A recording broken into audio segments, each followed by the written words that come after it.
The government has announced a massive, ambitious asset monetization plan, a lease and buyback plan, and that's expected to yield 6 lakh crore over 4 years. The scheme was really finalized, the final touches put by the Niti Aayog. And so we have with us today Dr. Rajiv Kumar, the Vice Chairman of Niti Aayog, to explain some angles. Good morning, Dr. Kumar. Thank you very much indeed for joining us. So we have discussed a lot about the asset monetization plan with funds, infrastructure companies and government officials. But one angle which I think has been less considered is the pricing of assets. And I want to refer to what the Australian Competition and Consumer Commissioner raised only a month ago on July 30th. He says if we keep on raising the money for public goods like highways, ports, railway stations, then are we not pushing up the price of the economy itself? The cost of doing business, won't it impact productivity? Now, you are the economist in this entire Niti Aayog. Was this angle even discussed? It's of course discussed. And the fact of the matter is that if these assets are managed and operated more efficiently, then the prices, in fact, would tend to come down rather than go up. And also the fact that their efficiency in use, which is by operation and maintenance, would also be better. And the best insurance for that is, of course, that we have a open, competitive bidding system, and all of these assets will be bid out. On very transparent, very well structured, what are called the concessionaire agreements. And we are hoping that we will get bids which will not be, which will in some sense be most competitive. And the concessionaires will ensure that, because of the way the concessions would be structured and the time period and so on, and the increase in traffic, etc., that the prices will remain as low as they can be. So I think the apprehension of the Australian regulator or the Competition and Consumer Commission may not be borne out in the country, especially because we have learned on the job in the past, and we have, and as you have noticed, maybe in the past experience, the prices have not been a real factor in the monetization of these assets. Yeah, but it was also a relatively small part that has been monetized so far, Bombay-Pune Highway or some other such toll roads. But now if you're undertaking a massive privatization of hitherto unprivatized assets, for instance, railway stations, the poorest use it. And if the platform ticket price is raised, the concessionaire, obviously has to make money since he has paid for leasing it.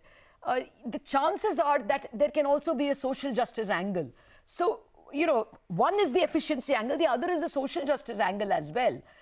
Is there a regulator that has been thought through for at least places where they don't exist? At least in electricity, you have an SERC and a CERC. You don't have regulators in new areas like railways. Are we contemplating regulators?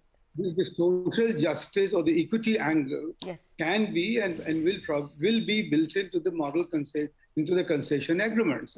And I think, for example, the example that you've chosen about platform ticket prices going up is not necessarily the only outcome, because the concessionaire will have alternate options and opportunities for earning revenues within the station, within the station complex, and not necessarily the same channel by which the revenues have been earned so far. So the whole idea here is that the station complex represents an opportunity for revenue generation, which so far have not been exploited, but will be exploited in the future.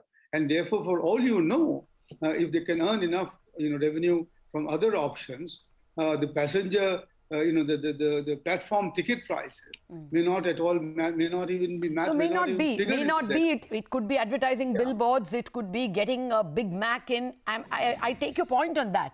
But I'm only saying, I took platform tickets as an example. The point is that there could be a lot of, the public is involved in a public good. So is that voice represented in the continuous actions that the manager takes. And, we have... The public good nature of the infrastructure projects is not being compromised at all.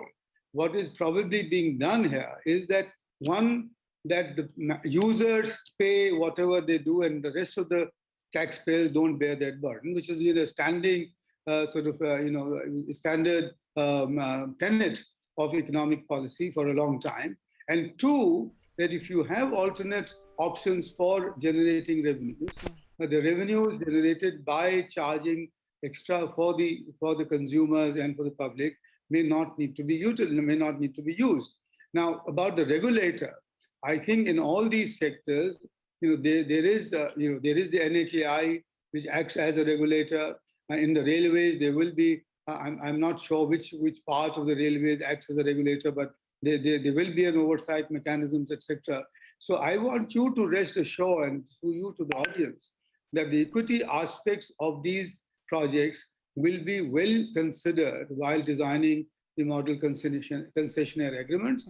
And if necessary, an independent regulator could be appointed to ensure that those conditions of the agreement are in effect adhered to by those who get those concessions. Yeah, no, I take your point that you will have competition at the time of bidding. But after that, it is a private monopoly. We are handing over some of our very precious assets, and crucial, more than precious, to private monopolies. And therefore, this constant issue of whether you could be overcharged, even from the point of view of the level of users who are using it. Maybe some of this we will know only as we go along.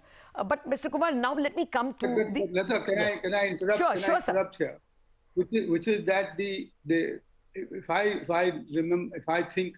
know what the experience of private sectors running now our airports has not resulted in local monopolies exploiting that advantage and charging the passengers and the fares extraordinary rates, because there is the Airports Authority, but also there is the Indian Airports Economic Regulatory Authority. So so similar things will come up because we have that experience. So I think this is a red herring which is being raised here because it sort of it kind of appeals to, in some sense, the populist notions. Oh, no, sir, no. I'm not raising it at all as a red herring. I'm raising it because another competition commissioner has raised it. No, but that's a separate country. They know their job well. We have done it ourselves here. India has been a leader in doing the PPP agreements all over and it's been recognized as such. And our experience in these PPP arrangements has been very positive. So why not go by that rather than quote an external agency and its head to tell us as to what may go wrong? No, of course, we are aware of those things. We've taken them on board in the past and ensured that local monopolies are not used to exploit the user. Well, actually, I had a long list of questions even from the private operators who are hoping to bid for this, but I may not have time for all that. Another angle would be whether we have done the bandwidth and the homework quickly. See, look at what happened to the privatization of those trains. Didn't go through. Now we are attempting much more. Are you confident that the bandwidth is there to make to get those agreements quickly? That private train thing leaves a bit of an uncertainty over the whole railway issue.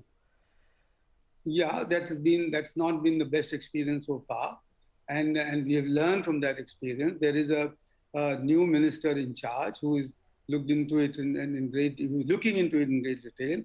And what I want to assure you is that within the line ministries combined with the Niti Aayog and other relevant ministries, there is sufficient bandwidth and there is moreover sufficient experience in the past to be able to design these adequately so that we get the private sector participation and interest. And just very briefly, that I'm also quite pleased and maybe even amazed at already the response that I've received from our from the private sector and potential investors. Okay, so the other angle is the public sector employees, because ports, again, is something we are just starting out. We have not yet privatized them. And we know the kind of, at least if you go by the movie Diwar, the extent of unionization of port workers. That is just one, example. But there will be a lot of problems which the private operator may have in terms of the public sector or publicly hired employees, even if they are not on the rolls. Is that thought through, or do you think over there we will have a problem monetizing? When was Diwar released, Lata? You think those Which union year of the problems law are was over it? now, sir? Have you heard of many union problems? Oh, yes. The problem came to me from the operators. I did not think this through. I spoke to infrastructure operators to ask them, what do you want me to ask Rajiv Kumar? I am asking you that hopefully things have changed in the last 3 decades, Okay. before which the movie was released. And the unions are far more conscious and they're far more responsible, and they are quite, tuned to the national interest. So I'm not expecting at all irrational behavior on the parts of the unions. Secondly, as again our experience has shown, the private operators and the workers and the employees do tend to get into reasonably good agreements among themselves. Okay. Which is a win-win situation. So again, this conflictual and antagonistic sort of expectation that this will be the only outcome, I'm not Not sure. only, also. I meant not only, that can also not be a... only. Well, but the experience shows that it can be addressed quite reasonably Right. and in short time. Okay. All right. I think we will have to wait to see how these things pan out before we, Yes, of course. raise these issues. But it's good to know that these are the red flags. And I'm glad to hear that Niti Aayog has thought through that. Thank you very much, Dr. Kumar, for joining Thank me. you for in this bringing them to interaction. our attention, and it's always a pleasure. Thanks, sir. Thank you, sir. Okay, back to you, Rima. That was an interesting chat. Absolutely. Very erudite. Thank you, Lata, for taking us through that. Get into a short break. Up next, Moody's has released a new report on banks. We will be joined by Moody's Investor Service to discuss